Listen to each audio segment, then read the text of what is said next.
Welcome to another episode of Talk About Bupkes, where we lure unsuspecting people to join us where we belong, alone in the dark in the corner, to talk about the issues that matter to us, which is finding something in more or less nothing. I'm the Secretary General of Words of the Bupkes, Noah Kochovic. Big thanks to the Bupkes supporters and those listening in. You can get every episode of Talk About Bupkes, along with all of our other Bupkes, at thebupkes.com, plus on YouTube and wherever your ears go for podcasts. Now, I'll let the host of Talk About Bupkes, William Noah Glucroft, introduce our guest for this episode. That's coming up. I'm just here to bring you the Bupkes Broken Clock of the Week. This week's Bupkes Broken Clock of the Week is Ronald Lauder, billionaire businessman, heir to a perfume dynasty. The Eye Lift. Cutting-edge aesthetic skincare, only from Estee Lauder. Philanthropist and MAGA mega donor. He and Trump have a lot in common. They like to make deals, put on a good show, and check the W column as much as possible. Lauder resurfaced in the news around when Trump's geopolitical trolling led Europe to have a meltdown over icy Greenland. Would you like me to say a few words of Greenland? I was going to leave it out of the speech, but I think I would have been reviewed very negatively. Some reporting suggested that Lauder is patient zero. It was maybe him who turned Trump's imperial gaze towards Denmark's colonial possession in the first place. This doesn't sound like the kind of guy anyone in Europe would want to have around, right? Not for at least a week, anyway. Trump's speech at Davos, when he soothed worries about imminent invasion, was on January 21st. On January 28th, the Munich Security Conference, which is basically the personification of the liberal international order that Greenland just about broke, was thanking Lauder profusely for a generous donation to its endowment that promotes, quote, international dialogue and mutual understanding that are, quote, crucial in times of heightened geopolitical uncertainty. As a token of their appreciation, MSC invited Lauder to join its board of trustees.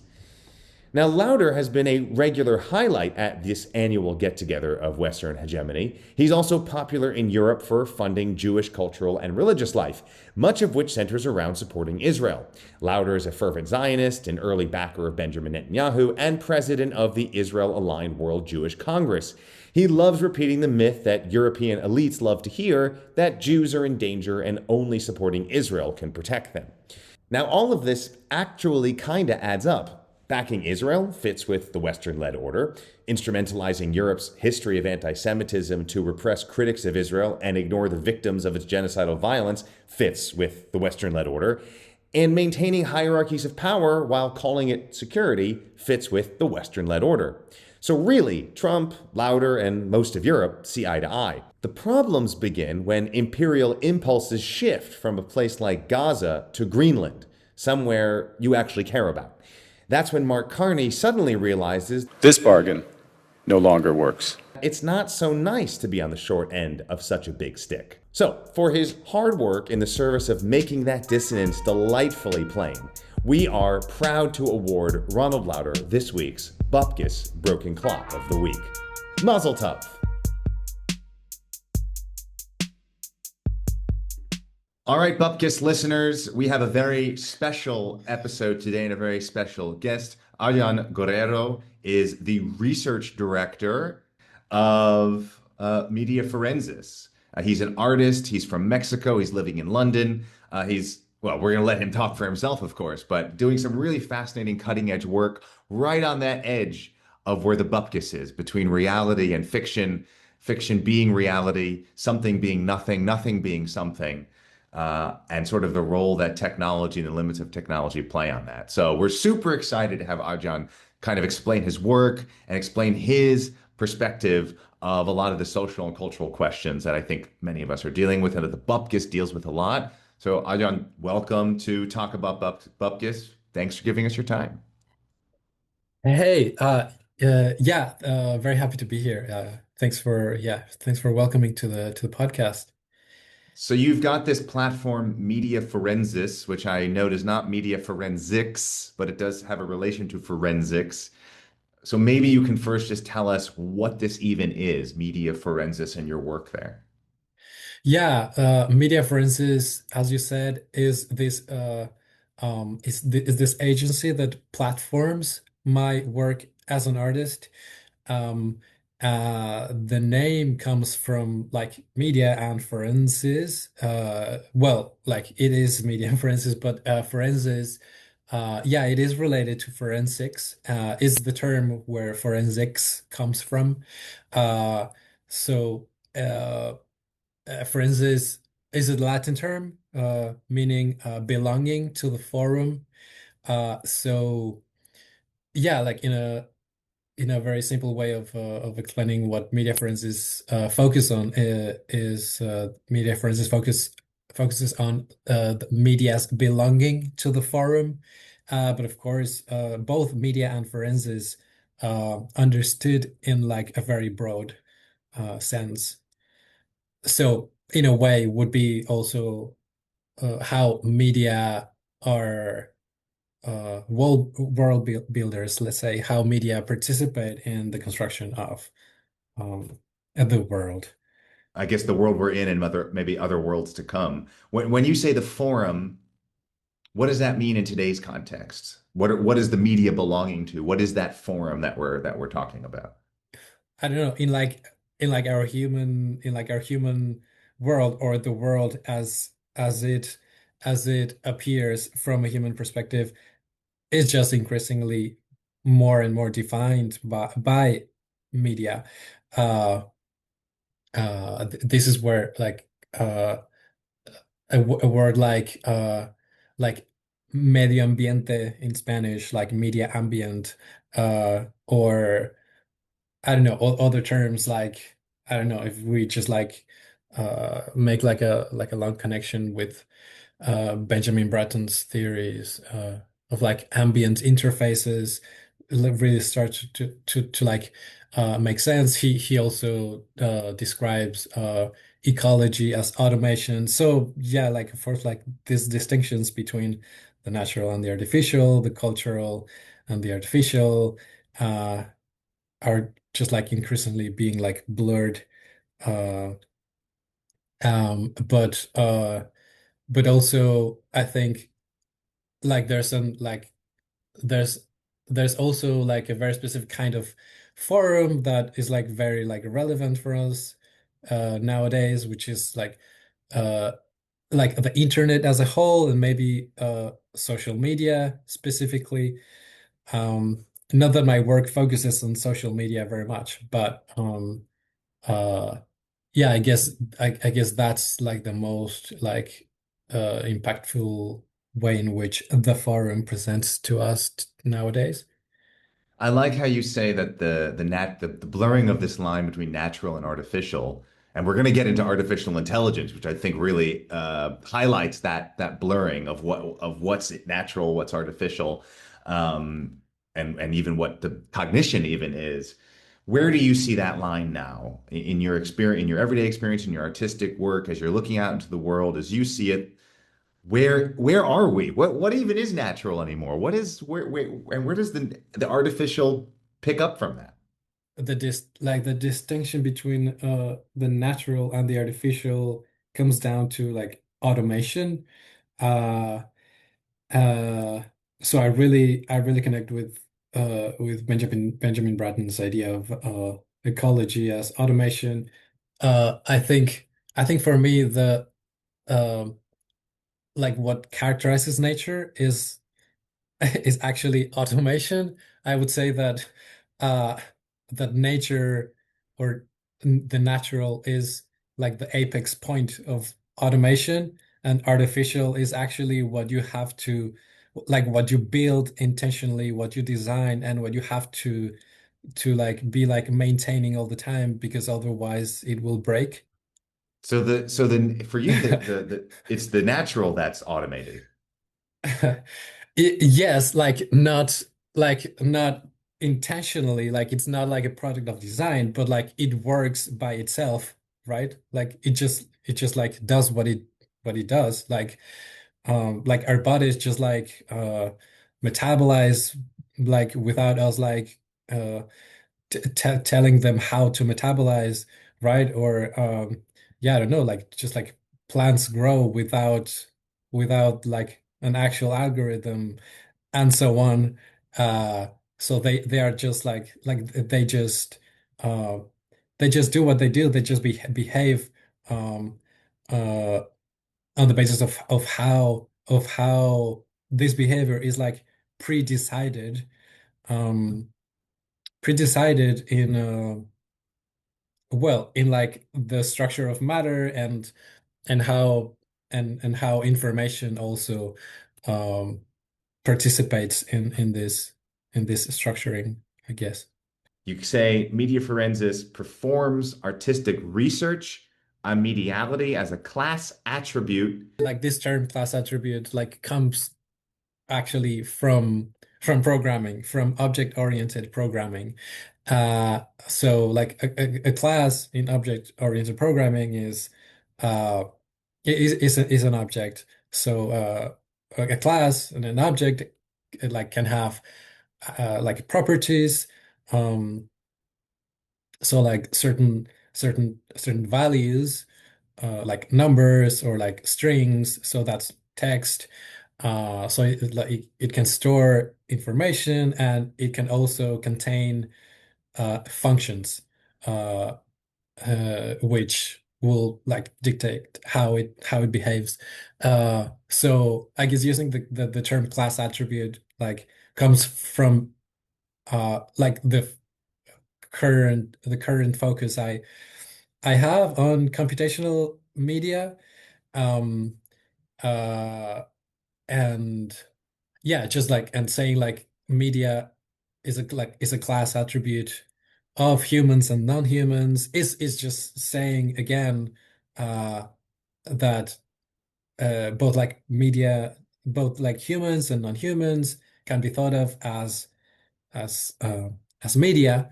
Um and so like really like everything can be thought of as media. That's like one of the ideas that like underpin my work. uh and yeah, and I guess like in its closeness to computational media, it connects also uh with this idea of like an interface ontology where also like everything can be thought of as an interface, which was also put like forward by this theorist Bratton, like maybe like a decade ago. He didn't like took it forward, but some of the people I think have like picked up on it. I guess like in this case, everything is an interface depending on uh how much of a user you can be of this interface. And that like has like that implies like limits of, I guess, like spatial temporal scale and I don't know, other kinds. I don't know, I'm just getting speculative here. Then there's something to the fact that let's set aside non-humans for a second, because most of the Bupkes audience is human or at least human adjacent. That we are both media and we're also producing and consuming media. And so that's an interesting, like Yeah, we are what we are what we are what we are what we create, we are what we eat, we are what we devolve into. absolutely. Like I think like for instance, like you have like design theorists saying that what characterizes the human is that it designs itself. Um, Uh, and you have Heidegger saying uh, that everything is equipment, everything equips something else. So everything is like media for something else, in a way. And I mean, like there's like more straightforward ways of thinking of ourselves as media. If we think of ourselves as mediators, for example, you're like right now like a mediator of how this conversation unfolds. You're like a discourse mediator and so on. like that's also a way in which I have approached like media and mediation and humans like in some of my projects, uh like for example like the mediation of the reconstruction, no, like how do you say, uh restaging, yeah, reenactment, yeah, mhm. Yeah, tell us, because I think hearing a little bit more about the specific works that you've done helps us understand some of these concepts. And one of them, one that stands out is this, I think many people know, is big headline news all around the world, this the terrible abduction of students in Mexico some years ago.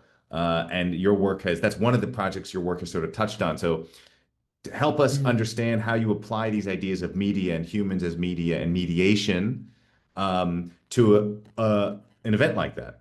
I had spent uh like some time like involved in like activist practices, and like social movements, and like being like kind of like disappointed by the world building approach that these movements had, which was like very much centered in like in human agency, in human voice, and like uh not really like taking into account like maybe like other things like infrastructures and so on. Um, but then, yeah, to like stop giving context and get into into the work. So in this project, I what I did was to like to focus on the mediation of the event itself, not so much, yeah, on the event itself. So like I didn't research like the actual crime. What I researched was it's mediation in, well, through like images like the viral portraits that civil society were like holding in like street protests, or the reenactment of the crime uh, that was like done by the police. Um uh, yeah, where like arguably according to like like journalistic research, they took these like tortured uh tortured workers to these like to this place where the students were arguably murdered, uh, and force them to perform this reenactment, right? So arguably, these were not the material criminals, like the people who performed the killing itself. Um, so in this project, I was like looking at what I called um, mediatization, or like media violence, or disappear, or mediatic disappearance. I'm not sure how to translate it. I was saying like desaparición mediática. Yeah, this evolves into like a negotiation about narrative, and some of the participants just like go like full in, and add to this, like add like goreness to the script, and others are like, no, no, no, like this is the border. Here's fiction, this is fact, and you're not being clear. Yeah, So that's a you're long intentionally trying to story. confuse and Yeah, trying to confuse people. I mean, I yeah. think it's so relevant for our political moment where literally fiction is being willed into reality, where just by saying something or creating facts on, literally creating facts on the ground creates a reality. As you said, world building. To like understand how and why like this is having like such a success, like this way of like creating like creating like truth like on the fly, in with very little like relation to like base reality, uh like you can look at at the media involved in this, specifically like the mechanics of social media, which arguably, like according to some scholars, like could explain why why this happens. For example, like the social media like um favors affect more than facts, and favors favors mimetic qualities. uh and uh and I guess if you master and you focus on those aspects, then you then you better exploit these mechanics of social media, or social media physics, as some people, I guess, like playfully call them.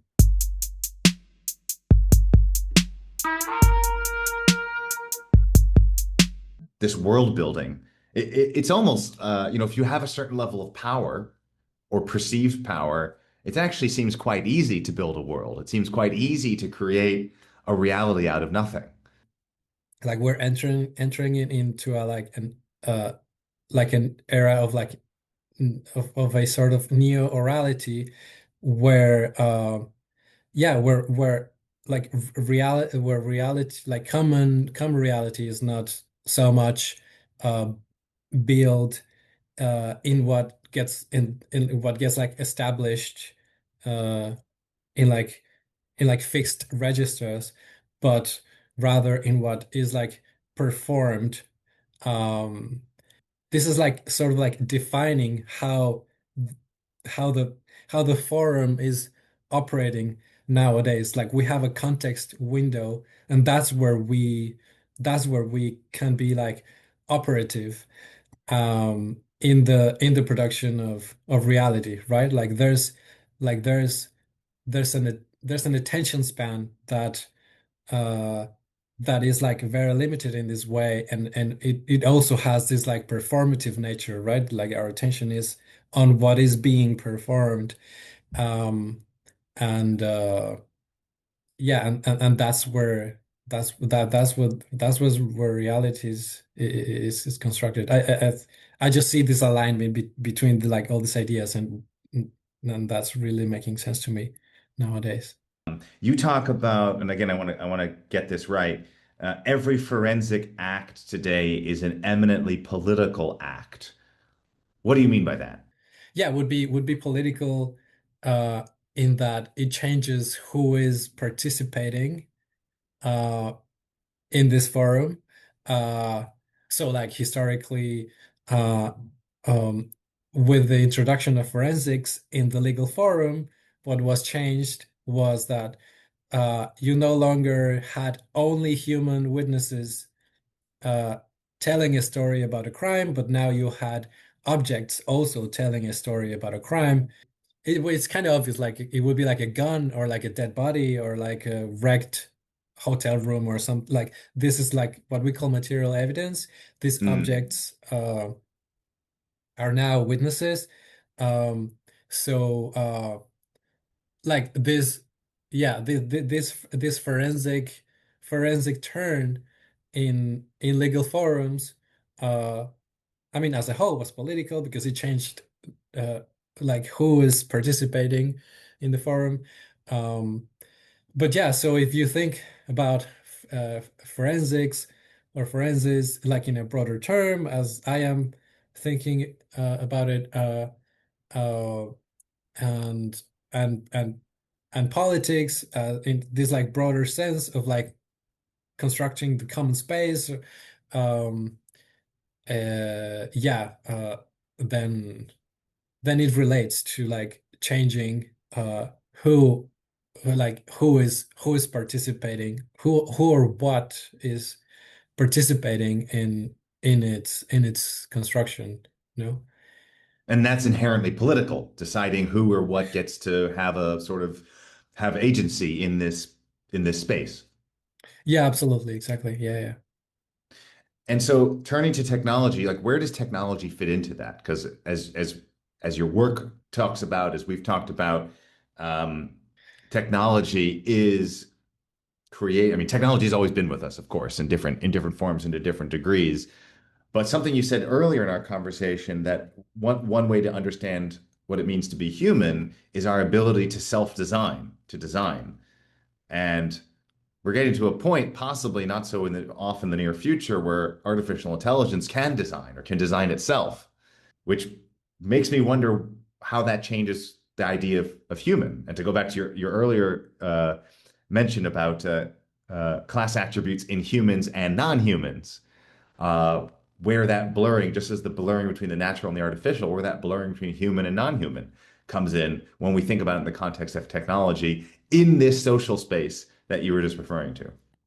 Like the more our participation or our relation to the internet is mediated, or gets mediated by AI agents, like if all your searches and all your actions on the internet you perform through your chatbot, or through like a set of like AI agents. Um, yeah, it's just like, I don't know, a big question of like My what bot will, talking, my bot talking to your bot. yeah, yeah, like how, like what will the internet become like if it's like fundamentally mediated by AI agents. Um, I don't know. It's like there's no surprise that there's like an impulse uh of like uh of like creating like your own website. Like again, no, I just see like a bit more like people having like a bit more like interest in like creating like their own websites again. Um, I guess it's just one of like many reactions of like this like increasing mediation by emerging technologies. So finally, let's just wrap this up. Like, given like the pace of technology, the pace of media, and how we're all media, what's next for you? Like, where will you, where will your artistic energies and attention go to next? So I'm interested in working with AI agents, um, a bit like in a way in which like the forum maybe like takes like a more literal shape. Um, yeah, I don't know if it'll be like like it'll take like the form of like a chat or something. Uh, but yeah, so yeah, like very specifically in terms of like media, uh, I will be working with AI agents. I'm also working with game engines. I think I might uh mix these two. Like I'm already like making some like experiments there. Uh and and I'm also interested in like in doing like a more like in-depth research about computation, contemporary like hegemonic societies uh um are like grounded in a metaphysics of stasis, right? Of fixity. So like movement is is always like um understood on the basis of what doesn't move. There's this philosopher Thomas Nail who's been doing like a very long research, yeah, like saying like the West is like facing like I think like not only the West but like of like most notably the West is like facing this like this limitation of how much uh it is yeah like grounded in fixity, and like is like having issues in like coping with movement, with like increasing movement like everywhere, in how much the climate is changing, in increasing migration, and this like new oral uh form of like culture. movement is like Movement is calculated as the displacement of something through space, and through time, uh, in relation to like a fixed origin of the world. That's how it's called in this like virtual space, like the origin. Mm. So And what Thomas Nail is saying is that like there's no like up like fundamentally like static thing or things where you can ground uh or think movement from, but rather everything is moving all the time. I'm interested in like looking at like uh yeah, this like this problem of having to cope, having to embrace movement uh in a way that we're like not used to. But yeah, like from like a more, well, from an artistic perspective. There's so much more we could talk about. I think we'll probably just have to get a beer sometime when the Cool. Bupkes is in London again. But Arjan Hope Guerrero, so. this has been super insightful. Thank you so much for sharing your work with us at the Bupkes. I think there's an artistic parallel to what you're doing and what the Bupkes is doing. I feel the world building between us. Arjan, thanks so much for joining Talk About Bupkes. Thanks so much. It was really fun.